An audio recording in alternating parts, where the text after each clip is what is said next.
நீங்கள் பார்த்துக் கொண்டிருப்பது நியூஸ் 21 செய்திகள். தமிழ்நாடு செய்திகளை உடனுக்குடன் தெரிந்து கொள்ள நியூஸ் 21 செய்திகளை பாருங்கள். உண்மை, உழைப்பு, உயர்வு. மாரண்டஅள்ளி அரசு மேல்நிலைப் பள்ளிகளில் பொதுத் தேர்வு மற்றும் ஸ்டாலின் பிறந்தநாளை முன்னிட்டு மாணவ மாணவிகளுக்கு எழுதுபொருள் வழங்கும் நிகழ்ச்சி.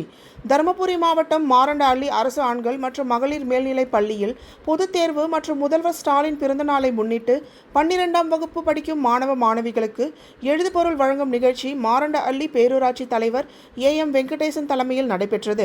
தலைமை ஆசிரியர்கள் கண்ணன், சந்திரசேகர் ஆகியோர் வரவேற்று பேசினர். நிகழ்ச்சிக்கு பேராட்சி பள்ளி மேலாண்மை குழு தலைவர் கார்த்திகா பன்னீர்செல்வம் முன்னிலை வகித்தனர். இந்நிகழ்ச்சியில் பேரூராட்சி தலைவர் AM வெங்கடேசன் மாணவ மாணவிகளுக்கு கல்வியின் அவசியம் குறித்து பேசினார். மேலும் பள்ளி கல்வியில் சிறந்து விளங்குவதுடன் பள்ளி கல்வியை முடித்து அனைவரும் உயர்கல்வியில் சேர்ந்து கல்வி தகுதியை மேம்படுத்தி வளர்ச்சி பெற கேட்டுக்கொண்டனர். அதனைத் தொடர்ந்து +2 தேர்வு எழுதும் 484 மாணவ மாணவிகளுக்கு எழுதுபொருள் வழங்கினர். நியூஸ் 21 செய்திகளுக்காக முனியப்பன்.